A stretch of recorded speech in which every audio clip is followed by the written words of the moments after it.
does a lot of ESPN radio and television work.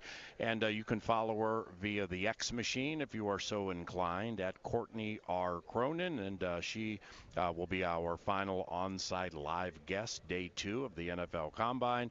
A morning after the Women of the NFL Combine event last night, which Pete Bercich and I attended, and holy cow, it's the second one I've gone to. It was packed last night. It was energetic. Yeah. I mean, I've known you, we've known each other a decade or so, right around there. I can't say that I've ever seen the even-keeled or even-keeled-ish Courtney Cronin as excited as you were last night. Like with that event, you've done the event before. It's been successful. What hit last night to kind of get you over the hump with excitement? I mean, did you see the line? Yeah. Were you guys in the line going? We were in the line. So for people to visualize this, we have the upstairs bar at this establishment called Tavern on South. We've done it there every year for 7 years. They've been an incredible partner for us.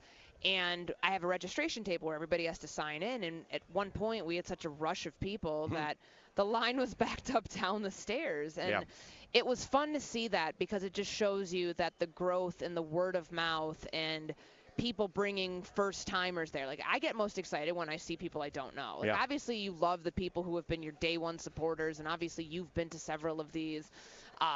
It's really cool to see that, but it's cool to see the people who saw the signs we put up in the convention center or heard about it on social media and showed up, and we're getting to form a bigger network every time, and I think that's really unique. Well, how about this? So I'm at a Caribou in Eagan by the facility a month and change ago or whatever. I'm texting with Courtney to come on 9 to noon. And I'm meeting there with a dear friend of mine, Tim Siegley, who owns First Resource Bank. And Tim is a big fan of Courtney's, as I learned there. So we were talking about the event and everything, and Tim jumps up and he's like, well, how can I help, even though he's not going to be at the event? And so he stepped up, so did First Resource Bank, to help with the raffle items. And when you get like ancillary things like that, plus your core supporters, when that comes together and the symbiotic nature of it is hassle-free, how beautiful is that? It's incredible because I'm not an event planner. Like everything, like I don't have any skills to do this other than what I've been doing for 7 years now with this event. And I don't have the total number, but I know for a fact, like I had a stack of name tags, 200 name tags. That was gone by 7:30. Right. So we had well over 200 people. It was just to be able to up the ante. So like Tim's support with the raffle was incredible. It allowed us to like help offset some of the operational costs to be able to get things that people were excited about. The raffle was fun. I need you to do the raffle next year though. Like I need you to bring the Canterbury energy to the raffle. Okay. And you were the one who got everybody to be quiet so we could take the picture. I was picture organizer guy last night. Yeah. Where one of your organizers came over and she couldn't get people to pay attention. Yes. It was so loud. We had that many people there. Well, trying to get a group photo with 200 people ain't easy. Yeah, no, that's definitely hard. So, I mean, I overthought that one. I just started screaming, hey! Yeah, the best was he gave everybody that was standing near him a warning. Said it's going to be loud. Yeah. We're all like, and then okay, at a predominantly mostly women's event, when they see a Jay Leno lookalike standing by himself in the corner yelling, hey, well, there was some caution that transpired at that moment, but then they realized it was for a picture, and that was just part of the joy last night. I needed you at that moment, so you came through. Again, supporting women, part of the process. What was the genesis of this event, Women of the Combine? Like, why did you decide to do it? So when I came, my first Combine was 2018, so it was like I had just started on the Bears beat in 17, whirlwind season, NFC Championship. You're kind of like coming out of that, and it's like, oh, wait, I'm going to an event that I've never been to for the first time. How do I do the Combine? And it's a tricky space to navigate because you're in there talking to GMs and coaches, and there's the prospect interview parts, like what information should I be gathering, what sources should I be trying to build, how do I navigate the night scene here, because nobody goes to bed at like 9 o'clock at night, like you're out trying, well, maybe you do, but I do. That's okay. I'm up at 4, but that's okay. A Big Mac and 2 dozen chicken McNuggets. Yeah, because he drove from Chicago, so we have a car. Okay. So after leaving you, we drove through McDonald's, dropped about $35 between the two of us. We murdered it. Went back to the hotel, separate rooms, mashed on that McDonald's, went to sleep. I mean, honestly, that sounds like a really good night in Indianapolis. It's not Telluride, but it's as Indianapolis goes. It's I like it.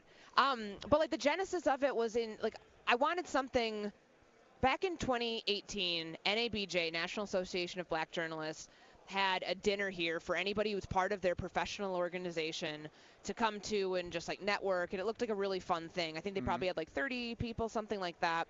And I said, why can't we have something for women here? Whether you work for a team, whether you are an agent, whether you're a media member like myself, whether you work for the league office. And so that was kind of the crux of it. I wanted to have a place where it could be all of us converging early on in the week, find your people, and then go out and do the combine with your people. Because it's nice to have like the people to go out to dinner with, to like go to these things with, to bounce ideas off of, to, you know, have you introduce somebody to somebody else. And, you know, it's all about source building. It's all about relationship, networking. All those things that's what you come here for. In addition to, you know, talking about where your team's going to be drafting and what their free agency priorities are, and it's grown exponentially, and I'm very proud of it. Have you had any good stories about that yet? Like this connection to this connection thanks to this event? People have gotten jobs out of it. I remember awesome. talking to a girl last year who couldn't be here. Her name's Kelly Hallahan. She's up in Green Bay. She worked in West Lafayette for a while, and then made like a connection at the happy hour, and was able to, you know, through her own hard work and her reel and everything else, but like that, she put herself in contact with the right people. And it's neat to see that. It's neat to see, you know, we had people yesterday who do, I don't know the name of the company, so forgive me, but like they do relocation stuff for all the teams. And the Bears happen to be one of their biggest clients. George McCaskey walked in early on at the event yesterday. And had a chance to meet with the people who he may not, I don't know if he knew them like personally or ever, but the Bears are their biggest client. Jeez. So it's cool to like put those relationships together and to get to, you know, see people in those spots. And for a second consecutive year landing the plane on that awesome event last night, Bears president Kevin Warren. It's the second consecutive year I've seen him. And, you know, Kevin shows up just to be there and, like, be part of the event because it has a Chicago feel to it. And it was great seeing Kevin last night. To the team, though, with Kevin Warren, what is he tasked with now? Like, what are some things on which he's working now with the Bears? There's a lot. I mean, he was a huge part of the coaching search. Like, that was him, Ryan Poles, Ian Cunningham, the assistant general manager, Matt Feinstein, the VP of football administration. They had a six in George McCaskey and their head of HR. They had like a 6-person group that spearheaded the 17 interviews, and that took a lot of time. I mean, it was only 12 days, but that was 160 hours. Well, that's Kevin Warren. And that's the no stone unturned, Kevin Warren approach. So once that got done, now I think the attention is for him, like, all right, I'm not going to have my hands in football, like, you know, the day-to-day building the roster thing. Like, leave that to the coaching staff. You got the best coach out there. You paid for the best coach out there. Ben Johnson's making $13 million a year. Wow. That's not a normal Bears standard operating procedure. No. So now for Kevin, it's the stadium, and it's a lot of the business operation stuff that he's responsible for, too, and expanding his staff. But he got here in 2022. And, you know, they pivoted course from Arlington Heights, you know, during that process. And now they're in a spot where they might be going back to Arlington Heights because it doesn't feel like everything in the city is lined up the way that they want to. I know that one thing that Kevin said during, I believe it was the press conference after Ben Johnson was hired, he likened Arlington Heights to the optionality of the place. That's the first time we had heard him use a word like that to describe a property that they said, oh, yeah, we own it, but our sole focus is on the city of Chicago. The sole focus is no longer on building a lakefront stadium because I think they've run into more roadblocks than they probably anticipated. And the public funding it would take for that and the pushback that you get from local government is just too much. So I think that in 2025, he said he expects shovels in the ground. It will be a shovel in the ground in Arlington Heights and not in Chicago. Yeah. Ben Johnson, the new head coach. If I were to describe him as ruthless, do you think that would be unfair? And when I say ruthless, I don't mean it, you know, like as a person. I mean just as a super competitively arrogant, aggressive play caller where, like, when I say ruthless, I would not be surprised if this man, with all that money they have to spend in free agency, if he looks at Minnesota, Green Bay, and Detroit and says, I have enough money to take all of the guys you want, and he might do it if he likes them. You know what I mean? I mean, he's in the division. He's been in the division. He knows how hard it is to play in the NFC North. So this team is it's right now the gap between them and being competitive with Detroit, with Minnesota, with Green Bay is still pretty significant. So I think the ruthless part is a good way to describe it, because think about when they beat the Bears in Chicago. So that would have been the second game that they would have played them, and he brought out that stumble bum play because he picked it up from the Green Bay game. Yep. And it's you're going to handedly beat Chicago by multiple scores, yet you're using a trick play in this game of all times. Right. And maybe that was his way of getting their attention, hey guys, this is why you should hire me. This will replicate itself in Chicago. Wow. But did Kevin say, "Can you bring Jameer with you?"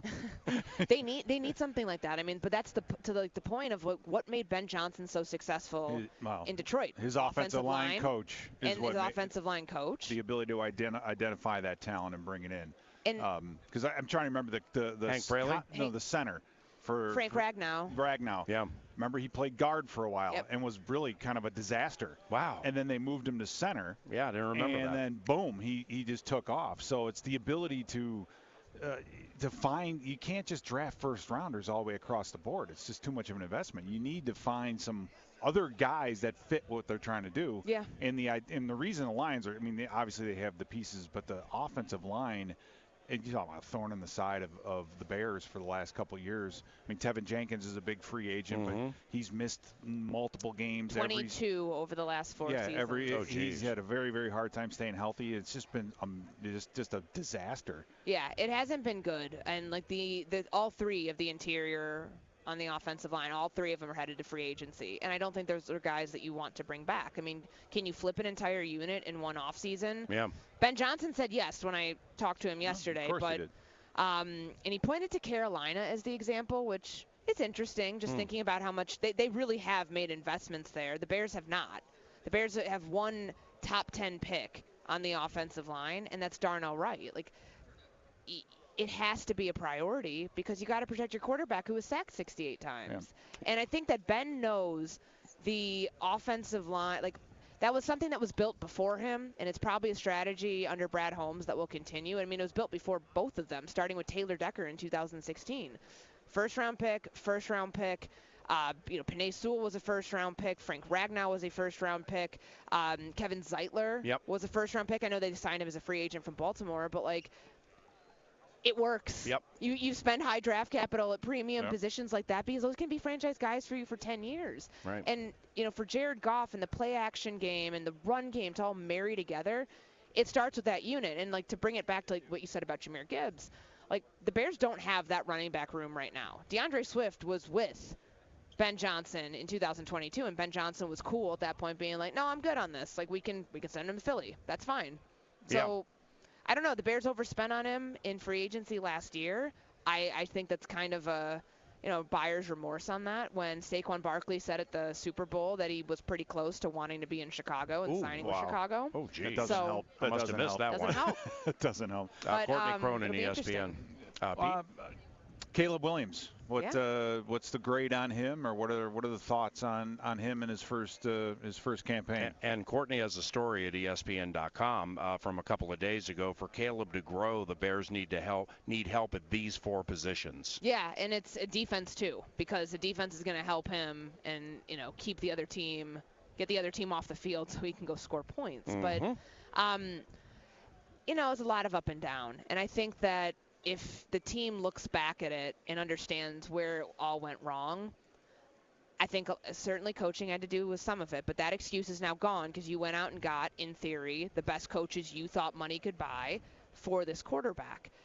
And a lot was put on him from the very start. He was QB1 from May 5th or whatever that day was of rookie minicamp. Right. He didn't have time to really figure it out, and I was just doing ESPN Cleveland, and they were asking, well, what should Browns fans expect if they draft a quarterback at 2? Who's going to be the guy right away? And it's not just you're learning a new offense and you go from these spread concepts in college to, playing under center, which Caleb never did at Oklahoma or USC, so that was brand new. It's the leadership part. like, it's not your team for a while. And how do you lead veteran guys when he had receivers like Keenan Allen and DJ Moore, who were established guys and wanted to do things their way and had a vision for how they wanted to do it their way, and the quarterbacks not having success, and then there's the body language element of it. Like, it was too much. I think, I mean, it'd be unfair and probably a cop-out for me to give him an incomplete grade. I'll give him a C. There were good moments, the off-script moments, the off-schedule moments, but there were also moments, like thinking about the 2 Vikings games. What a tale of 2 different quarterbacks. Right. The one in the game that went to overtime where he doesn't take that untimely sack on 3rd down in overtime. Who knows what that game ends up being. Right. I remember talking to Jordan Addison about it afterwards on the field because I was doing Countdown that day. And he was like, I asked him what he was feeling on the sideline, and he's like, God, I really hope they don't get the ball back. Like, he's like watching with bated breath because he saw this at USC when Caleb had to turn into that mode, and obviously he didn't. Right. But the fact that, like, that persona and that mindset still exists with other players, I think is what their Bears are hoping they can get the best out of from this coaching staff with Caleb now, building an offense around him instead of, frankly, a progression-based offense that was too complicated for a rookie quarterback to learn with coaches who were just not on the same page with him. To close, outside of the football covenant, let me give you a fist bump.